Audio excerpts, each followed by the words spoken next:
Welcome to this ESN conversation. Our guest today is Michael Card, and he's going to be talking about his new book, The Nazarene, and a little bit about his musical life and journey and life of writing. And so we're very glad that you could join us. We do want to let you know that this conversation is being recorded. And if you would prefer not to be recorded or photographed, please mute your mic and disable your video. By continuing to participate in the ESN conversation with your video and or audio enabled after the recording begins, you consent to allow InterVarsity to use the recording and any screenshots of our conversation for InterVarsity ministry purposes, including hosting a video recording online for asynchronous viewing. We will have a recording of this conversation up within a couple of days. I'll stop recording now to allow you to disable your video and audio if you prefer not to be recorded. I'm happy now to introduce Michael to us. He has a career that spans over 30 years, and he's recorded over 31 albums, authored or co-authored over 24 books, hosted a radio program, and written for a wide range of magazines. He's an award-winning musician and performing artist. He has penned such favorites as El Shaddai, Emmanuel, and many other songs. He has branched his ministry beyond music and written numerous books, including Scribbling in the Sand, A Fragile Stone, Inexpressible, and A Violent Grace, The Parable of Joy, and Sleep Sound in Jesus, which is a children's book. So with that, I'm going to let Michael speak for us, and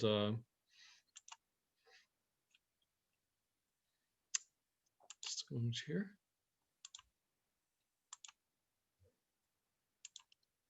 Okay, great. Michael, we're so glad you could join us today. And we know I learned actually you were in the middle of a move as you booked us. You're going to be moving in about a week or so. And so I especially appreciate you taking some time out in the midst of that crazy experience to be with us. So well, thanks, Bob. With that fancy introduction, I'm sitting in a closet. So you just made me feel a lot more special because I feel like an old shoe or something right now in the closet. Well, there's some of us, at least on this call, who I first encountered your music in the late 1980s, actually, which dates both of us. But yes. But you were in elementary school, probably. Yeah, that's right. Yeah, I started listening early. Well, anyhow, I thought one of the things that you say at the very beginning of your new book, The Nazarene, is that people sometimes ask you, what makes you want to write all those lyrics about the life of Jesus? Yeah. And I've followed your music and your books about the Gospels over 30 years, and I'd like to know what keeps you writing about Jesus and singing about him. Yeah, that is a good question.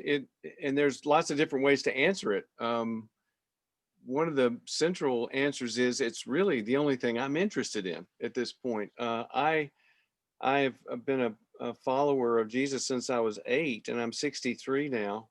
And he gets more interesting and more compelling and more disturbing and all those kinds of things. The more you get to know him. I'm working on right now what I think may be the last book I ever write, and it's on the details of the life of Jesus and what they mean, every tiny little detail. And so that I guess that's where it comes from, basically, this just intense interest in this fascinating man who is an elegant thinker and who, also is the Son of God and gave himself for me and gives meaning to my life and all those sorts of things. My question is, what else is there worth writing about? That would be my question. So. Well, it seems like a lot of people find a lot of other things worth writing about, but I find it quite refreshing that you keep, mining the depths of who Christ is and keep discovering new things and bringing those out to us. Yeah. Well, he is a fascinating person. I use the word elegant more and more. He has an elegant mind. And the more you learn about, rabbinics and Judaism and the backgrounds and just the historical setting, the kinds of things he's dealing with, um, the more interesting he gets. So yeah, I just find him a very interesting person. Hmm. Well, one of the things I've noticed about you is a lot of your writing, both the lyrics of your music and um, uh, the texts that you've written, have focused on the Gospels. Hmm. And I wondered why you think these are so important in our relationship with Christ. What about Paul and Yeah. Ephesians? Yeah. Well, I think American Christianity is basically Pauline. The churches I've been a part of, the people tend to know Paul better than they know the Gospels, and they tend to, I don't know, somehow Jesus is this person kind of off or up there, and Paul's the person whose mind they sort of follow. And obviously, I mean, Paul, it's God's word and it's perfect, and I get that too. Maybe at some point I'll get interested in Paul. I just don't find him a very interesting person. He's not the kind of person you would want to have a cup of coffee with. Peter is the guy that you want to hang with. And increasingly, I think Jesus is the person who is, compelling and you have wonderful conversations with and that sort of thing. But Paul, James is the one that I think would really not be much fun to hang out with. But I do love Paul, but what is Paul doing? Paul is doing the same thing that we're all doing. He's trying to struggle with what does Jesus mean? What could he possibly mean in this situation in Philippi or Corinth or Thessalonica or whatever? And I think the other thing that's steered me away from Paul is I think I was discipled by a Paul scholar, William Lane, who was writing a huge book on Paul when he died and never finished it. And Bill said the mistake that people make is they systematize Paul. And Paul is not a systematic theologian. He's a pastor. He's dealing with this problem in this community and this problem in another community. And when he says things like, would it be better if women wouldn't speak? I mean, he means in that situation, with the problem he's dealing with in that church, that's not a systematic statement for the whole church to follow. And I think in general, people tend to get Paul wrong that way. He's not a systematic theologian. He's a pastor who's dealing with Mhm, problems, which mhm. is not to say he doesn't say some blanket things. But the other thing that steers me away from Paul is he's not really interested in the historical Jesus that much. I think there are only a couple of, he's interested in what I call the present reality of Jesus, which I'm also very interested in. But I think he refers to, the Lord's Supper and maybe one other historical moment. He's not that interested in the history of Jesus, and I am. Well, it was just interesting that you mentioned Bill Lane. Um, Mhm. Bill Lane's had a lot of impact in InterVarsity through his Mark commentary. Yes. And we do a thing with students where we use a typed manuscript copy of the Gospel of Mark and just have students work through and study that in Yeah. depth, uh, and often discovering Jesus again for the first time as they do so. But Yes. for those of us who have led those sessions, Bill's commentary on Mark at one time was kind of like one of the major formative works that helped us as we explored that. And I was curious I had wondered actually how much impact his work in Mark and perhaps other gospels had with you. Well, I wouldn't be here if it wasn't for Bill Lane. As much as one human being can owe another human being, I owe Bill. He was my principal professor. He was the first person to ever ask me to write a song. I was attending the church that he was giving leadership to, which was a black church in Bowling Green, Kentucky. He got me into racial reconciliation, which is a big part of my life. But one Sunday he said, "Mr. Carr, you play the guitar, don't you?" I said, "Yes, sir." But in college, guitars are just for attracting girls with, right? That's how deep I was. And he said, "Well, here's my sermon for next week. I want you to write us a chorus." And I would love to say I heard God speak and I'm spiritual and responded in obedience and all that stuff. I just did it to please Bill. And so for 6 years, I was with him for 6 years. I got a master's degree with him, took every class he taught. And then actually wrote a book about him called The Walk. When Bill got multiple myeloma, he moved here. He calls me. He was in Seattle. He calls me and says, "I don't want to die here. They've given me 6 months to live. I don't want to die here. I have no collegiality. Can I come to Franklin and show you how a Christian man dies?" So Bill moved to Franklin, moved in, and I was with him for 18 months, and I was holding his hand when he died. So as much as one, oh, he also talked my wife into marrying me, by the way. She didn't want to. He talked her into it. And then he married. So as much as one person can owe another person, I owe Bill Lane. So if you want to talk about Bill, I love to talk about him. He's a fantastic guy. And not only is the Mark commentary amazing, his 2-volume Hebrews commentary for the Word Biblical series is phenomenal. It's phenomenal. Yeah, he was a great man. Oh, yeah. I had a chance to hear him one time before I realized who he was. And a friend of mine took me over to the Ligonier Valley Study Center in Pennsylvania. And we were in R.C. Sproul's living room with Bill Lane talking about, it was right after the Mark commentary came out, talking about what it meant to be a disciple. Wow. Yeah. I hadn't realized at the time who it was that was speaking to us. It was just some theologian guy who just wrote a commentary. And well, the first time I ever laid eyes on Bill Lane, I was a forestry major. I went to Western Kentucky to study forestry. I want to do bird counts for the Forestry Service. That was my plan for my life, and I still think that would have been a pretty cool way to spend your life.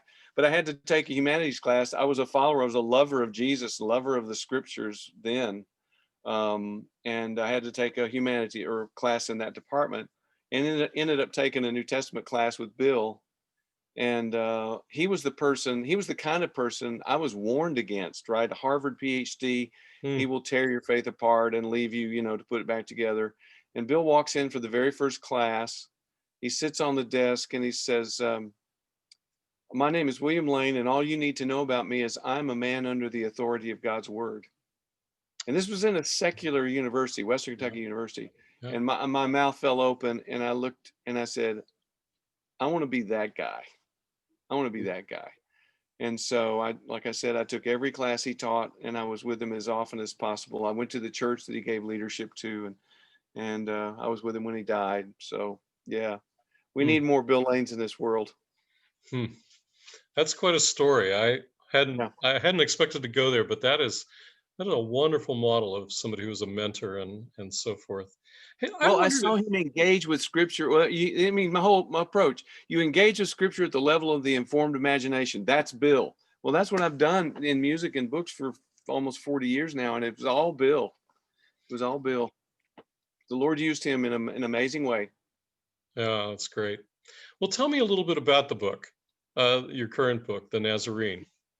Okay, well, over the last 4 or 5 years, I did albums on the 4 Gospels. I'd written some devotional commentaries before that, and had really kind of fallen with both feet into, what does Jesus mean? What do the details of his life mean? I'm going to spend the rest of my life on this. And so I approached Jeff Crosby at the InterVarsity. They're the people that I work with. I have a mystical reverence for InterVarsity. I love those people. I love working with them. It's like working with a bunch of missionaries. They love the Lord, and it's a great place to be. Anyway, talked to Jeff, and I said, let's take these lyrics and then let me sort of give a little background to each song, and see if this works. And if it does work, I told you this earlier, Bob, I've written 450 songs. If this works, I can do this, until Jesus comes back. Old Testament, New Testament, Life of Paul, Revelation, Hebrews, Peter, whatever it is. I've got lyrics that I can engage with in these short little devotional essays. And if people find it helpful, if people don't find it helpful, there's plenty of other stuff to do. Wow. Well, I wondered if you might read us a selection. Sure. How about the conclusion? It's short. I mean, they're all short. This is the conclusion. Physics teaches us that when something is struck, it resonates, whether it's a string or a drum or a bell. Even empty spaces have their own unique resonant frequencies. You've experienced it sitting in empty stairways when one note jumps out noticeably louder. You've hit on the resonant frequency of that particular spot on stairs. It happens sometimes in the shower too. It is a fascinating fact and a remarkable metaphor. Jesus was struck, and his life resonated with a song that's been sung by billions for thousands of years. There are magnificently gifted singers, the Bachs and the Handels, and there are the children singing Jesus Loves Me, This I Know. So unutterably magnificent is Jesus' life that no matter the skill level of the songwriter or the singer or the sophistication of the song itself, what matters most, the only thing that matters, is him. Songs have been resonating from Jesus' life as early as AD 52. That's about the time Paul sang the earliest Christian hymn we know of. It's called the Carmen Christi in Philippians 2, 6-11. Who existing in the form of God did not consider equality with God something to be exploited. Isaiah sang about him in the 8th century BC, David in the 10th century.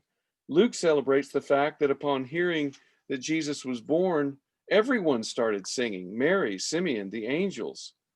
And there's a straight line from them to you and me. We are left as they were with that lyrical life of his, that life that above all else is so worth listening to and singing about. Ooh, got a little teary there at the end. Well, that's wonderful. I've so appreciated, your singing about him and writing about him for so many years. Thank you. I enjoyed one of your reflections particularly, and it comes back to something you were talking about earlier about biblical imagination. Number 26 in your reflections is titled The Bridge, and it's on Luke 10:25-37.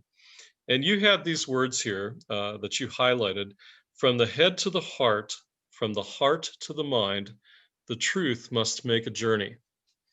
And then you say these lines succinctly state the fact that truth must travel across the bridge of the imagination, which lies between the head and the heart. That is the function of the parables of Jesus. They demand engagement of both heart and mind. I wonder if you might talk about this bridge of the imagination between head and heart. A number on this call are academic scholars in different fields and Christians. And how might this imagination be important for people who live in their heads and for connecting faith and the pursuit of truth in their chosen disciplines? Yeah, I'd love to talk about that. A couple of steps. First step is we are fragmented. The fall fragmented us internally. There are people who are heart people who love devotions and chill bumps and cry. My best friend is that way. His name's Scott. When Scott preaches, he's going to cry because that's his thing. Then there were people, I was going to say Bill, but Bill was more integrated. But then there are people who, and there's nothing wrong with this. God gave you a brain. God gave you a heart. There are people who, like to parse Greek verbs and go at it from that direction. And again, I'm not saying that those things are wrong, but I'm saying if you read the Bible is a book that doesn't target just your heart, or it doesn't target just your head. It's not theology. We make theology out of it. And it's not really devotional, strictly speaking, although we write devotions based on it. It's narrative, and it's apocalyptic, and it's prophetic, and it's poetry, and it's music. I would say it's designed to engage your imagination. And if you stop back and ask why, my answer is that it's the imagination that reintegrates us. That's why I say the imagination is a bridge between your heart and your mind. It helps you to think with your heart and I know, emote with your mind. I don't know exactly what words to put to it, but that's what the imagination does. And that's why, let's look at Jesus. Does he teach theology? No. Does he teach devotion? No. He tells stories that are designed to engage your imagination. And the really risky thing that I love about his stories, he'll say something like, let he who has ears to hear, let him hear. That's Jesus' way of saying, if you don't engage with this, you're not going to get it. And I'm not going to explain it to you. And he doesn't. With one exception, he explains the seed parables to the disciples before he sends them out to sow the seed because they need to get it. But otherwise, Jesus trusts God or the Holy Spirit, or however you want to say it. He trusts that if you engage with your imagination, which he is addressing, he's going to get your heart and your mind. We become reintegrated. I guess that's the only word I can think of. But I think it's a self-evident truth that we are fragmented people, and we need to be put back together again. And I think that's what the Bible aims to do. That's wonderful. Yeah. I love I think one of the things that first captured me, actually, when the first time I heard some of your music, was that it was obvious that this was somebody who had reflected deeply on Scripture and the ethos and the logos, both of that, and brought that together in your writing. And it does seem to me, I would agree with you that that's an area that we need to be more richly explore in these days.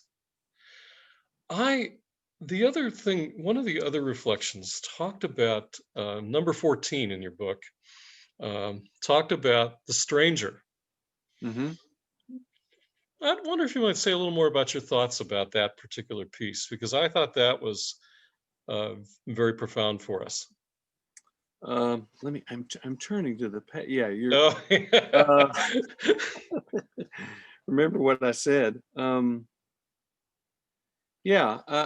this, in the first place, this is a very old song. I wrote this song in college.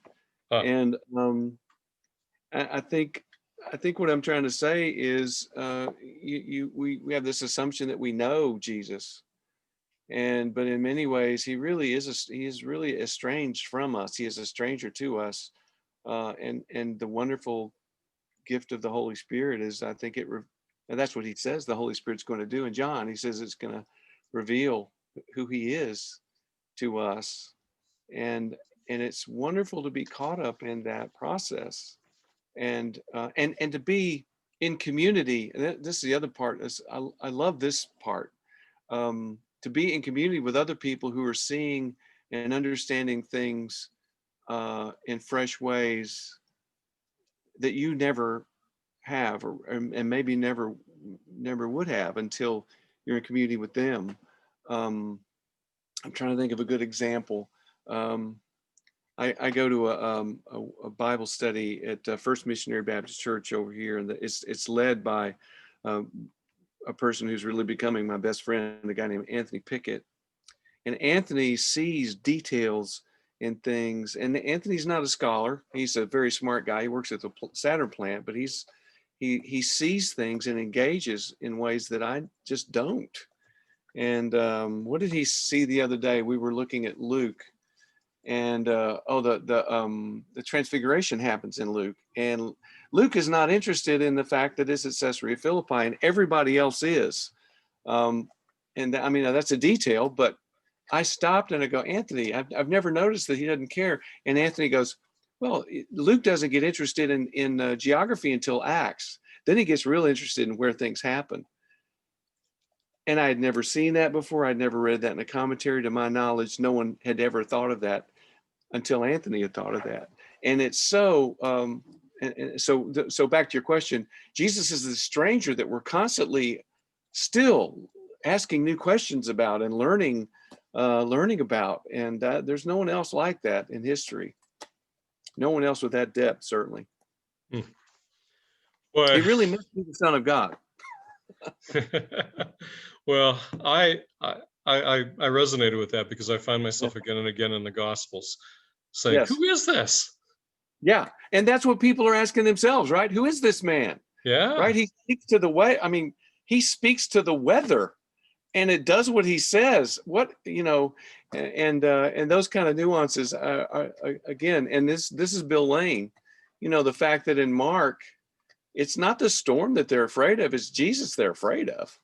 You're in the boat with the guy who talks to the weather. Now that's interesting.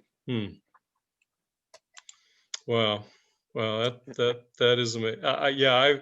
Boy, there were so many more of your reflections that we could talk about. I hope what people will do is actually discover them for themselves. Mm. I don't want to give it all away because they should go buy the book. And speaking of that, it's time for us to do a little bit of book promotion here. Um,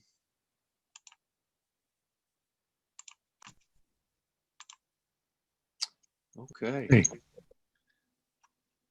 and so this is the, oh,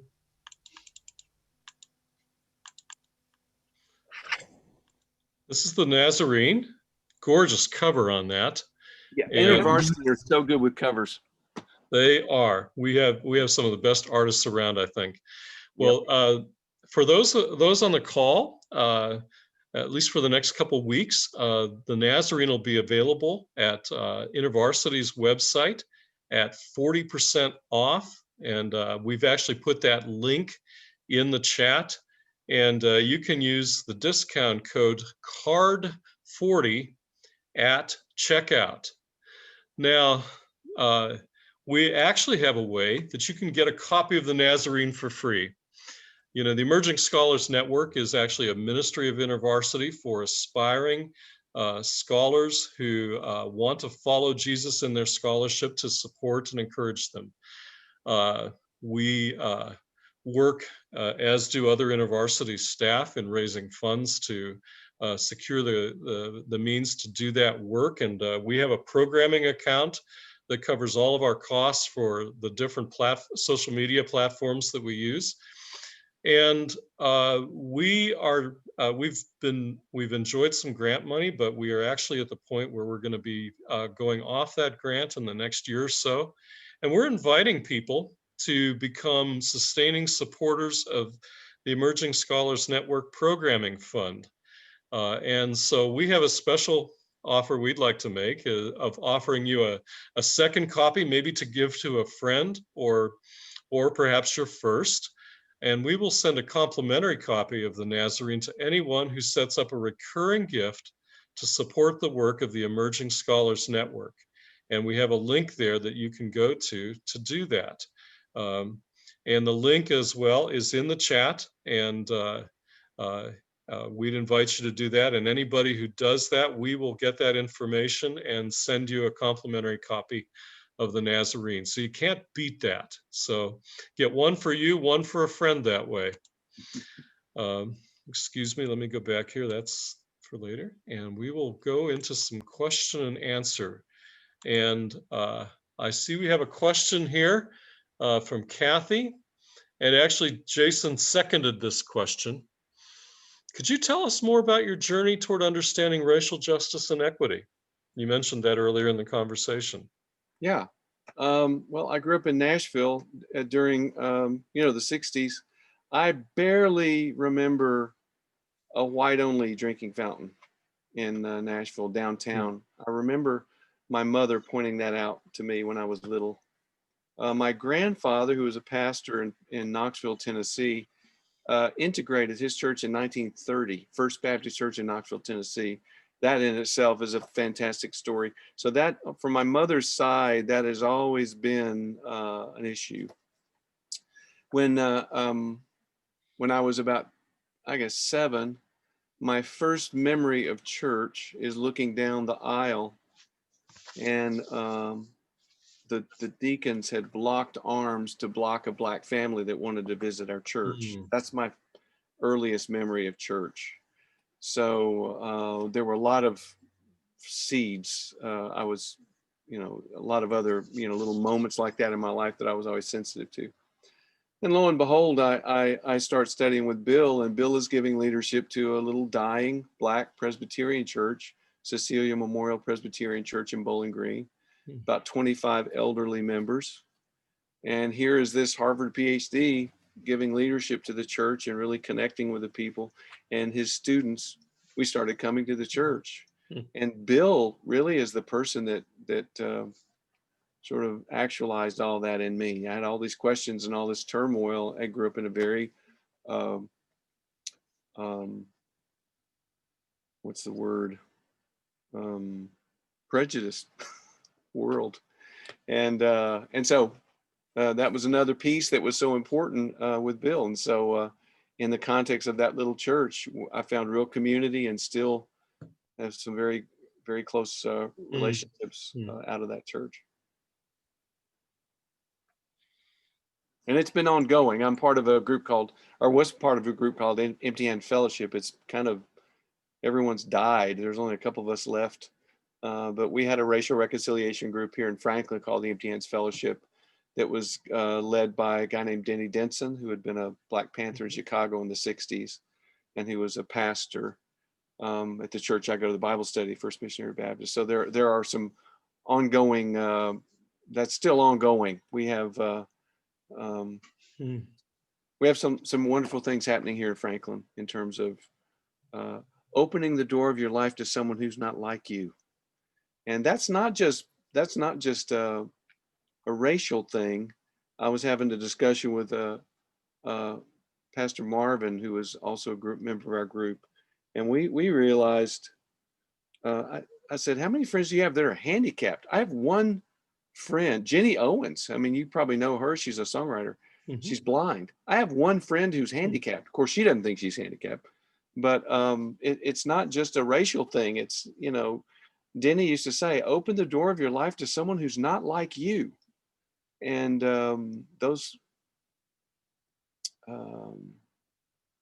and what does Jesus do? That's what Jesus did. And he was opening the door of his life to people who weren't like him. And it really irritated people, you know? So I don't know. I don't have any big conclusions to make about it, but I do know I've been impacted by people who led me and had the courage to be reconcilers. Wow. The gospel is reconciliation. Yes. Yes. Brad asks, I'm wondering if you think there's one of your songs that best addresses the challenges of contemporary evangelicalism in this national political moment. You know, that I don't know. I would have to look. I would have to look at a list. Yeah, I did write a book. I mean, I wrote a song called "Heal Our Land" for the National Day of Prayer. You know, if my people who call by my name humble themselves, you know, I'll turn and I'll heal their land. Maybe that's my answer. Okay, that song called "Heal Our Land." But I still think what our country needs is all the things that are derived from coming to know Jesus, which is, you know, loving your enemies and being patient with people and showing Hesed. Hesed is a big theme for me. When the person from whom I have a right to expect nothing gives me everything, that's one of my definitions of Hesed. I learned that from Jesus. I stand in front of the cross and I think, I have no right to expect anything from you. I nailed you there. And what do you give me? What does Jesus give me? A second chance? No, he gives me everything. And he says that we're to forgive as we have been forgiven. And that's another part of Hesed, is that reciprocity. So, but I went down a little bunny trail there. The answer I'm sticking with is "Heal Our Land." We need a little bit of that. Yes. Yeah. I think we need a great deal about that. You know, one of the things Can I I'll say one ask. more thing? Yeah, Let please me do. interrupt. I'm sorry to interrupt you. One more thing. I think the other thing we need to realize that the answer to our country's problems aren't political answers. You know, they're spiritual answers. That's all I'd say. Yeah. Well, I wanted to ask you about that because it seems like so much of the church has aligned itself with a particular political camp. Yeah. And that's on the different sides that exist, not. Yeah. And I actually wondered. I was struck in some of the things you were saying about Jesus, and I actually miss Jesus a lot of times in a lot of the conversation around politics. Mm-hmm. I don't. That's maybe my observation. I'm sorry. Go ahead. No, I think that's maybe my observation. I'd love to hear your thoughts. Well, I actually read someone else that wrote this, and I think it's true. I don't see in his life that he was politically, trying to fix anything politically, and everything was wrong politically in Jesus' day in terms of oppression, of the Jewish people, and the all that was going on. He didn't. I'm not saying politics isn't important insofar that there are caring for the poor, and there are things that occasionally political answers have done fairly well at. I just don't think the answer. I don't think the answer is a political answer. I think if our country was dominated by, kindness and loving our enemies and fundamental Judeo-Christian, that Judeo-Christian ethic has sustained us for a very long time. I mean, and reined in, I think, some very I'm looking for a word that's not too negative, some very ambitious people that were looking for power and money, that were still, in spite of themselves, reined in by, this fundamental thing that it's for the public good, and we want to work for people that are underprivileged. We want the people that are who are rich and are powerful. It's sort of, they owe that to the country to care for other people, and to I don't know. I feel like my wheels are spinning, but I just think there's that fundamental thing that we get from biblical truth that it's even hard to talk about it because it's been so misused and so misspoken by politicians. But I think there's that fundamental thing. I don't know. We get from scripture. I'm running out of steam there. Okay. All righty. Let's see. We're one of our participants asks, Michael, could you speak to what I've heard about Jesus' choice of disciples, from a zealot to a Roman tax collector? Yeah.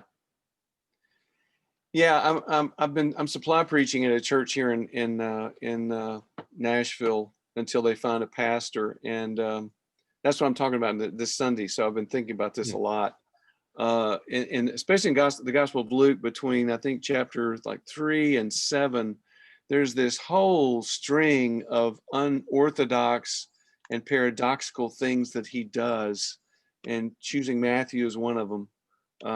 That was a really bad choice on his part. What in the world was he thinking about? But what tends to happen is, I think it's all contained in the call. Bonhoeffer says the call makes everything possible. And at a time when there was a lot of political confusion in the 40s with Hitler and all the rest, Bonhoeffer came out with a book called Christ the Center, how you're supposed to understand everything through Christ. But I think what happens is the call happens, and we fundamentally misunderstood the nature of the call. The call is not an invitation. The call is a command. And it's made clear by the way people respond to the call. Jesus will come up to someone like Peter and say, follow me. And Peter says, well, that's interesting. Let me go talk to my wife about it. Well, and I'll get back to you. That's not how it works.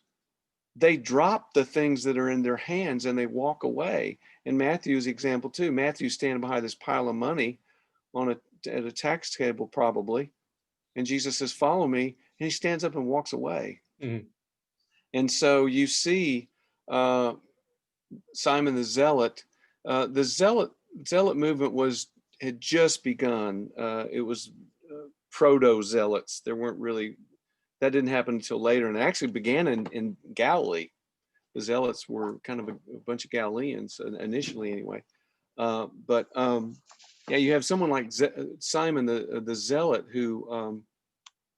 whose favorite pastime would be sticking his sikari, his dagger, in people like Matthew, and now they're on the road together. It's amusing. Wow. And they didn't end up killing each other, so good for them. And here's another idea, and this may sound crazy, but I think Simon the Zealot, I think Jesus had nicknames for all of them. We know he gave Peter a nickname. Peter's name is not Peter. Peter's name is Simon. Matthew's name is not Matthew. His name is Levi. I think Matthew, which means gift of God, is a nickname Jesus gave him. We know that Peter is a nickname that Jesus gave to Simon. And I wonder if he had nicknames for all of them. Boanerges, Sons of Thunder, Didymus, the twin. They're little hints, and I wouldn't be dogmatic about this, but the more I read the Gospels and the more I kind of engage with who Jesus is. And I know this from being on the road. I've been on the road for 40 years with musicians. We have nicknames for each other, and they're not always complimentary nicknames. And so sometimes I wonder, and also because there really wasn't a zealot movement yet. I wonder if maybe Simon the Zealot is a nickname that Jesus gave him. I think it's my academic reason for believing this, Bob, is I think it's a cool idea. Yeah. Well, it's interesting, probably as good as anything. Hey, Yeah. you reminded me, or I was reminded of something as you were speaking about just your music and the connection of your music to your book, and how you might say just a few words about how people might connect with the different songs and the lyric, from which you draw the lyrics for each of your devotionals in the book. Well, our original, my original idea was to have QR codes that you scan with your phone, and you listen to the song and you read the lyric and read the devotion. And I had this whole sort of speaks to different parts of your brain. And there are people that learn more from lyrics, and people learn more from. I've tried to bring listeners and readers together for my whole ministry, and that was behind the book. After the book came out. I opened it and the QR codes weren't there, and I called, said, "Hey, what's up?" And they said, "Well, it was too complicated to do. We couldn't make that work." But you can go on Spotify or iTunes or whatever and listen to the song if you want to. But the idea, Bob, is to, cross that bridge. There are heart people who like songs and lyrics, and there are head people who like essays, and maybe you can engage people. I'm trying to engage, but I'm a cheerleader waving my biblical pom-poms over here and saying, "Hey, look at this guy, he's really interesting." I just want you to just consider this fascinating, irritating person. He says things that hurt your feelings. We dealt with a passage the other day. It comes down from the Transfiguration, and they can't heal the little boy who's demon possessed, and Jesus says, "How much longer do I have to put up with you?" And I read that and I go, "Jesus, you really hurt my feelings when you say that. You really hurt my feelings." And I wonder how often he says that about me. Mike, when are you ever going to get it? But that's what I'm trying to do. Let's come now, let us reason together. Let's look at this fascinating man from every angle that we possibly can. Let's be responsible. Let's do our homework before we do it. Mm-hmm. We're not just going off half-cocked and imagining this or imagining that. We do our homework first. And we trust people like you, Bob, to do our homework for us, and people like Bill Lane to do our homework for us. And then we read, their commentaries, and then we engage. That's what I'm trying to do, is just engage. Well, I really appreciate that. I do think that I love particularly your thoughts in The Stranger, and I just sense so often when we really plunge ourselves into the Gospels, Jesus surprises us again and again. I remember a study with some students where we were looking at Jesus' encounter with the Syrophoenician woman. Mm-hmm. And the student's comment was, everything in this story made sense until Jesus opened his mouth. Because his reply to her is, it's not right for me to give the children's bread to the dogs. Yes, right. And that was like, whoa. And what's fascinating is she answers, he kind of casts a riddle for her in a sense. And she responds to him in kind. Yeah.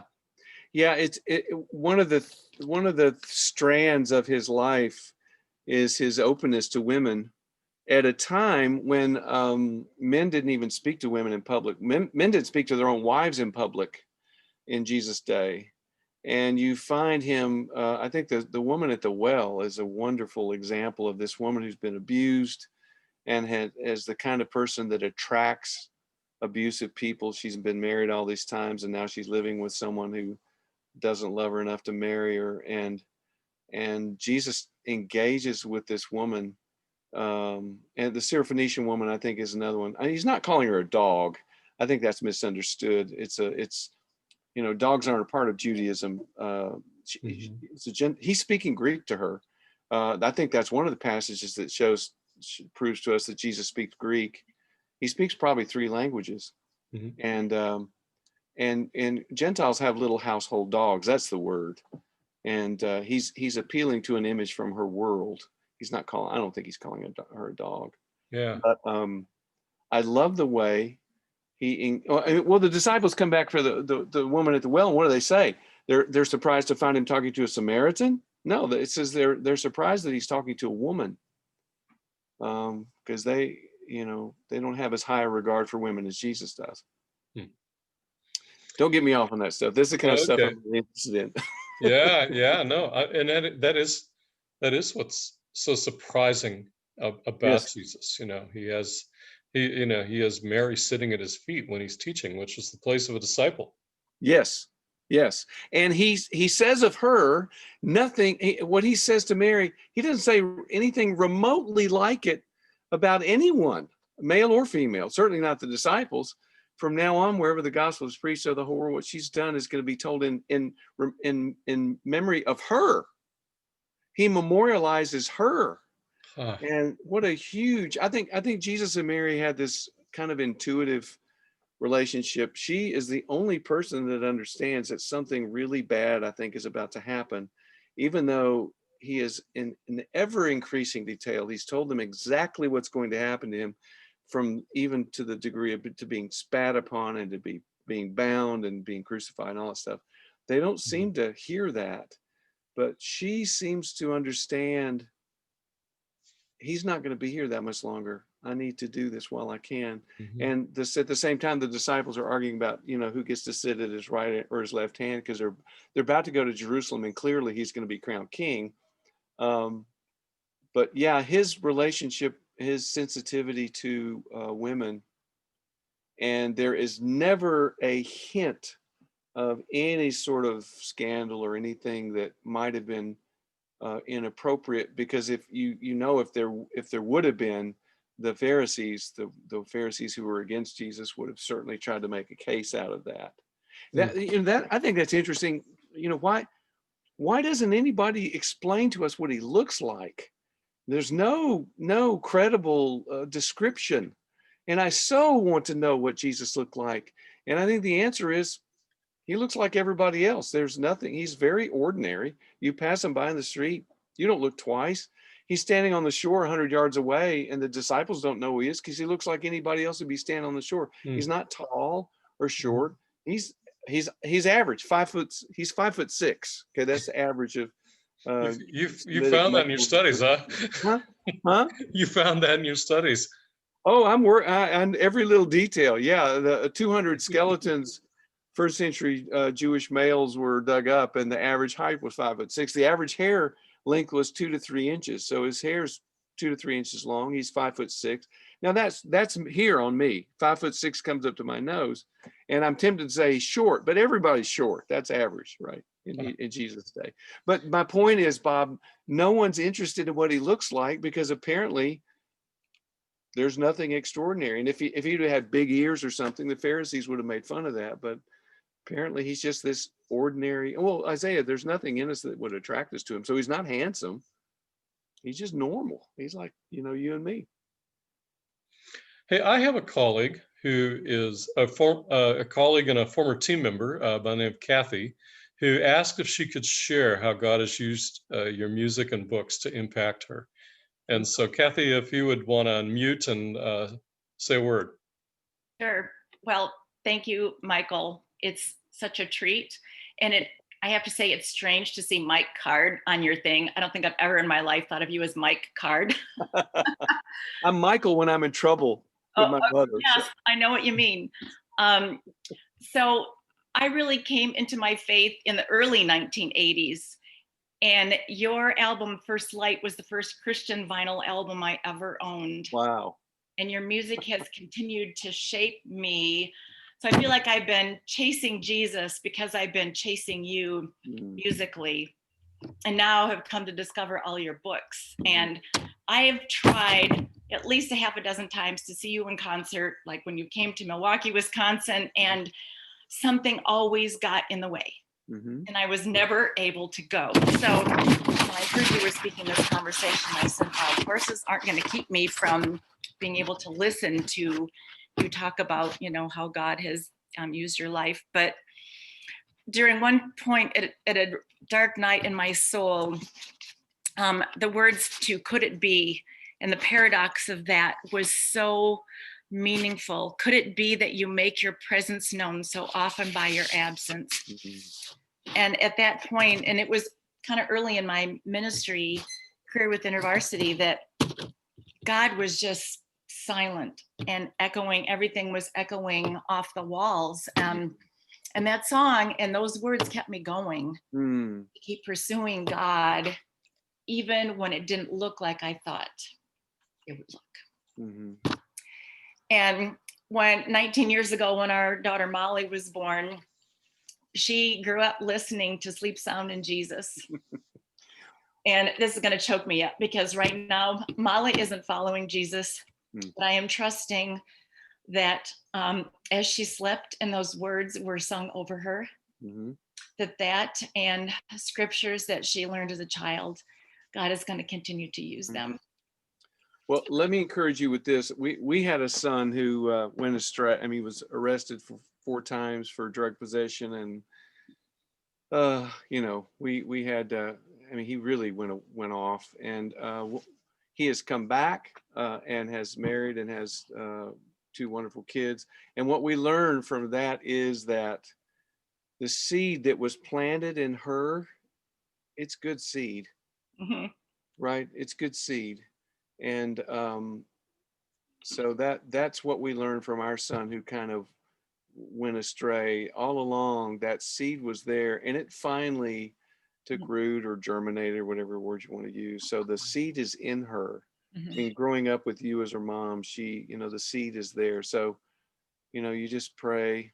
But I know it's so hard to see you kids wander. It is. Well, thank you for saying that.